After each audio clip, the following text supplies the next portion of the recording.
अब तक आपने सुना कि बिंती की शादी टूट जाती है तो डॉक्टर शुक्ला उसे अपने घर ले आते हैं। उसके बाद वो फैसला लेते हैं कि वो बिंती को अपने साथ दिल्ली ले जाएंगे। चंदर डॉक्टर शुक्ला और बिंती को छोड़ने स्टेशन पर जाता है। वहाँ बिंती चंदर से कहती है कि सुधा दीदी के लिए एक खत लिख दीजिए। चंदर मना कर देता है। अब आगे की कहानी सुनिए। गर्मी का मौसम आ गया था। चंदर सुबह कॉलेज जाता, दोपहर को सोता और शाम को वह नियमित रूप से पम्मी को लेकर घूमने जाता। डॉक्टर साहब कार छोड़ गए थे। कार पम्मी और चंदर को लेकर दूर दूर का चक्कर लगाया करती थी। इस बार उसने अपनी छुट्टियां दिल्ली में ही बिताने की सोची थी। पम्मी ने भी तय किया था कि मसूरी से लौटते समय जुलाई में वह एक हफ्ते आकर डॉक्टर शुक्ला की मेहमानी करेगी और दिल्ली के पूर्व परिचितों से भी मिल लेगी। ये नहीं कहा जा सकता कि चंदर के दिन अच्छी तरह नहीं बीत रहे थे। उसने अपना अतीत भुला दिया था और वर्तमान को पम्मी की नशीली निगाहों में डुबो चुका था। भविष्य की उसे कोई खास चिंता नहीं थी। उसे लगता था कि ये पम्मी की निगाहों के बादलों और स्पर्शों के फूलों की जादू भरी दुनिया अमर है, शाश्वत है। इस जादू ने हमेशा के लिए उसकी आत्मा को अभिभूत कर लिया है। ये होठ कभी अलग नहीं होंगे। ये बाहुपाश इसी तरह उससे घेरे रहेगा और पम्मी की गर्म तरुण सांसें सदा इसी प्रकार उसके कपोलों को सिहराती रहेगी। आदमी का विश्वास हमेशा सीमाएं और अंत भूल जाने का आदी होता है। चंदर भी सब कुछ भूल चुका था। अप्रैल की एक शाम दिन भर लू चलकर अब थक गई थी, लेकिन दिन भर लू चलने की वजह से आसमान में इतनी धूल भर गई थी कि धूप भी हल्की पड़ गई थी। माली बाहर छिड़काव कर रहा था। चंदर सोकर उठा था और सुस्ती मिटा रहा था। थोड़ी देर बाद वो उठा, दिशाओं की ओर निरुद्देश्य देखने लगा। बड़ी उदास से शाम थी। सड़क भी बिल्कुल सूनी थी। सिर्फ दो एक साइकिल सवार लू से बचने के लिए कानों पर तौलिया लपेटे हुए चले जा रहे थे। एक बर्फ का ठेला भी चला जा रहा था। जाओ बर्फ ले आओ, चंदर ने माली को पैसे देते हुए कहा। माली ने ठेले वाले को बुलाया। ठेला वाला आकर फाटक पर रुक गया। माली बर्फ तुड़वा ही रहा था कि एक रिक्शा जिस पर पर्दा बंधा था वो भी फाटक के पास मुड़ा और ठेले के पास आकर रुक गया। ठेला वाले ने ठेला पीछे किया, रिक्शा अंदर आया। रिक्शे में कोई पर्दानशील औरत बैठी थी, लेकिन रिक्शा के साथ कोई नहीं था। चंदर को ताज्जुब हुआ, कौन पर्दानशील यहाँ आ सकती है। रिक्शा से एक लड़की उतरी जिसे चंदर नहीं जानता था, लेकिन बाहर का पर्दा जितना गंदा और पुराना था, लड़की की पोशाक उतनी ही साफ और चुस्त।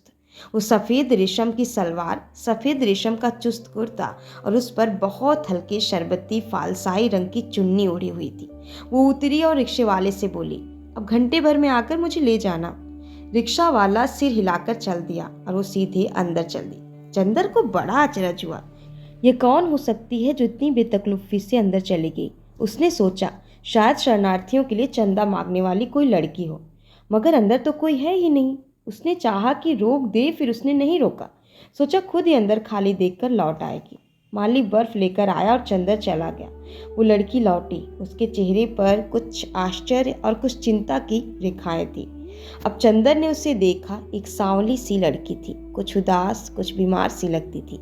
आंखें बड़ी बड़ी लगती थी, जो रोना भूल चुकी हैं और हंसने में भी अशक्त हैं। चेहरे पर एक पीली छां थी। ऐसा लगता था देखने से ही कि लड़की दुखी है, पर अपने को संभालना जानती है। वो आई और बड़ी फीकी मुस्कान के साथ बड़ी शिष्टता के स्वर में बोली, चंदर भाई सलाम, सुधा क्या ससुराल में है? चंदर का आश्चर्य और भी बढ़ गया। ये तो चंदर को जानती भी है। जी हाँ, ससुराल में है वो। आप? और बिंती कहाँ है? लड़की ने बात काट कर पूछा। बिंती दिल्ली में है। क्या उसकी भी शादी हो गई? जी नहीं, डॉक्टर साहब आजकल दिल्ली में हैं, वो उन्हीं के पास पढ़ रही है। बैठ तो जाइए। चंदर ने कुर्सी खिसका कर कहा। अच्छा, तो आप यहीं रहते हैं? अब नौकर हो गए होंगे? जी हाँ, चंदर ने अचरज में डूब कर कहा। लेकिन आप इतनी जानकारी और परिचय की बातें कर रही हैं, मैंने आपको पहचाना नहीं, क्षमा कीजिएगा। वो लड़की हंसी, जैसे अपनी किस्मत, जिंदगी, अपने इतिहास पर हंस रही हो। आप मुझे कैसे पहचान सकते हैं? मैं ज़रूर आपको देख चुकी थी। मेरे आपके बीच में दरअसल एक रोशनदान था। मेरा मतलब सुधा से है। ओह, मैं समझ गया, आप गेसु हैं। जी हाँ। और गेसु ने बहुत तमीज से अपनी चुन्नी ओढ़ ली। आप तो शादी के बाद जैसे बिल्कुल खो ही गई। अपनी सहेली को भी एक खत नहीं लिखा। अख्तर मियाँ मज़े में हैं?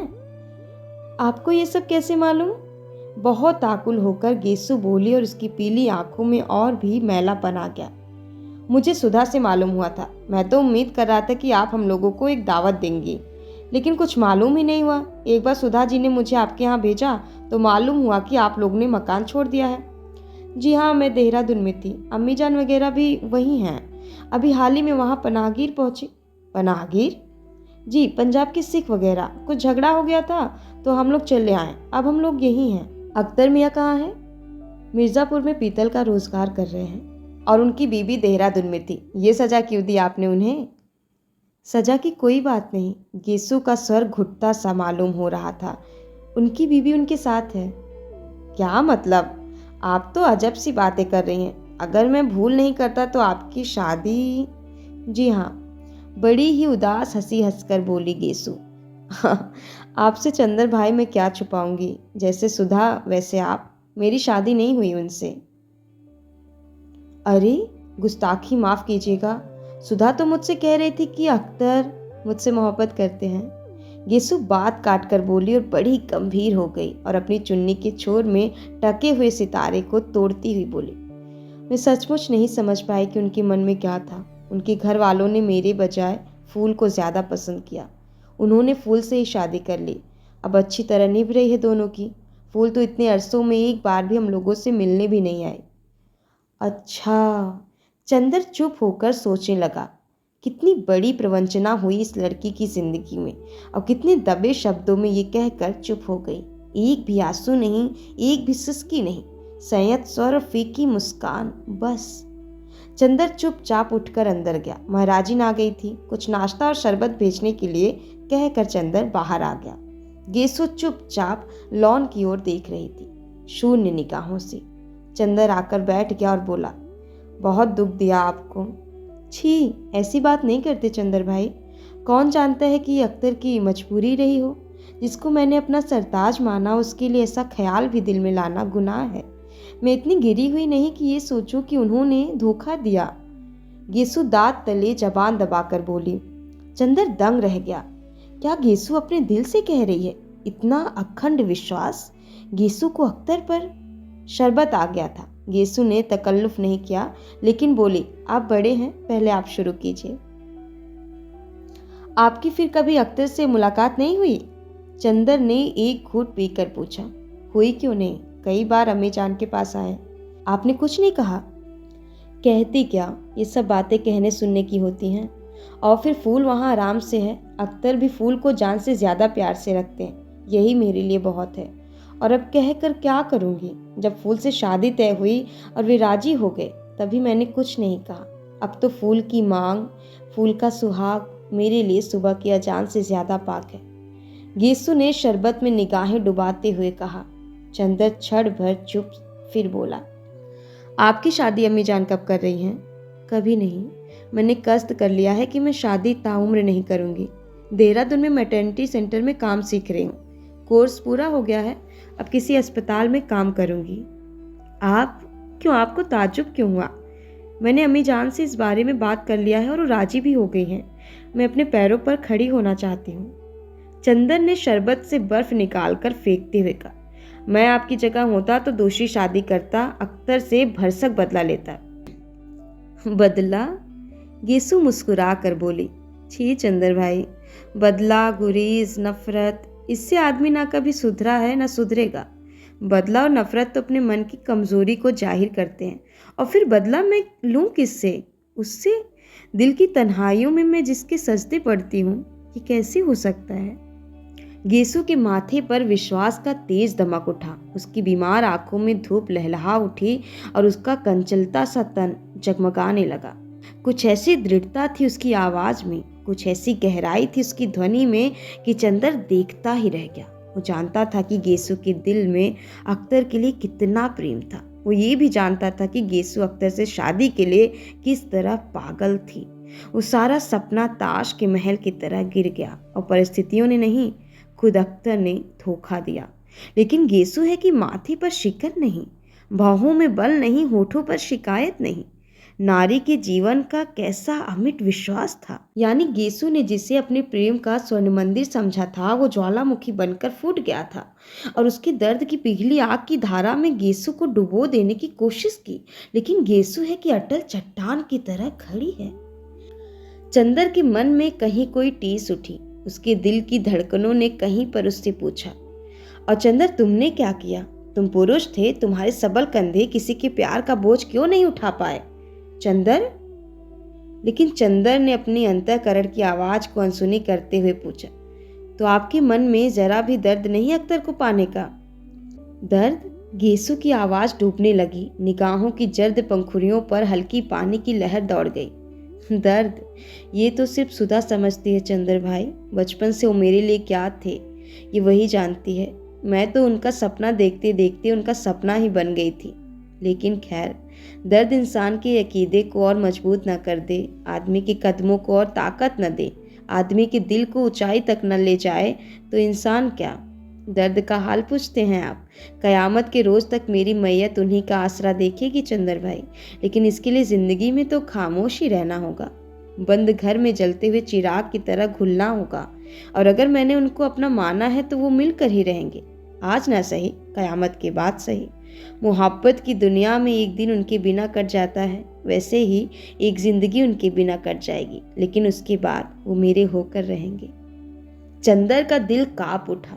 गेसु की आवाज में तारे बरस रहे थे। और आपसे क्या कहूँ चंदर भाई, क्या आपकी बात मुझसे छिपी है? मैं जानती हूँ सब कुछ जानती हूँ। सच पूछिए तो जब मैंने देखा कि आप कितनी खामोशी से अपनी दुनिया में आग लगते देख रहे हैं और फिर भी हंस रहे हैं, तो मैंने आपसे सबक लिया। हमें नहीं मालूम था कि हम और आप दोनों भाई बहन की किस्मत एक सी है। चंदर के मन में जाने कितने घाव कसक उठे, उसके मन में जाने कितना दर्द उमड़ने सा लगा। गेसु उसे क्या समझ रही थी मन में, और वो कहाँ पहुंच चुका है। जिसने चंदर की जिंदगी से अपने मन का दीप जलाया वो आज देवता के चरण तक पहुंच गया, लेकिन चंदर के मन की दीप शिखा उसने अपने प्यार की चिता जला डाली। चंदर के मुंह पर ग्लानि की कालिमा छा गई। गेसु चुपचाप बैठी थी। सहसा बोली, चंदर भाई, आपको याद है पिछले साल इन्हीं दिनों में सुधा से मिलने आई थी और हसरत आपको मेरा सलाम कहने गया था, याद है? चंदर ने बहुत भारी स्वर में कहा। इस एक साल में दुनिया कितनी बदल गई। गेसु ने गहरी सांस लेकर कहा, एक बार ये दिन चले जाते हैं फिर बेदर्द कभी नहीं लौटते। कभी कभी सोचती हूँ कि सुधा होती तो फिर कॉलेज जाते, क्लास में शोर मचाते, भागकर घास में लेटते, बादलों को देखते, शेर कहते, और वो चंदर की और हम अख्तर की बातें करते। गेसु का गला भराया और एक आंसू चूक पड़ा। सुधा और सुधा की ब्याह शादी का हाल बताइए, कैसे हैं उनके शौहर? चंदर के मन में आया कि वो कह दे, गेसु क्यों लज्जित करती हो, मैं वो चंदर नहीं हूँ। मैंने अपने विश्वास का मंदिर भ्रष्ट कर दिया। मैं प्रीत हूँ। मैंने सुधा के प्यार का गला घोट दिया है। लेकिन पुरुष का गर्व, पुरुष का छल उसे ये भी नहीं मालूम होने देता कि उसका विश्वास चूर हो चुका है और पिछले कितने ही महीनों से उसने सुधा को खत लिखना भी बंद कर दिया है और ये भी नहीं मालूम करने का प्रयास किया कि सुधा मरती है या जीती। घंटा भर तक दोनों सुधा के बारे में बातें करते रहे। इतने में रिक्शा वाला लौट आया। गेसु ने उसे ठहरने का इशारा किया और बोले, अच्छा जरा सुधा का पता लिख दीजिए। चंदर ने एक कागज पर पता लिख दिया। गेसु ने उठने का उपक्रम किया तो चंदर बोला, बैठिए, अभी आपसे बातें करके आज जाने कितने दिनों की यादें ताजा हो गई। गेसु हंस पड़ी और बैठ गई। चंदर बोला, आप अभी भी कविताएं लिखती हैं? कविताएं? गेसु फिर हंस पड़ी और बोली, जिंदगी कितनी हमगीर है, कितनी पुरशोर, और इस शोर में नगमों की हकीकत कितनी।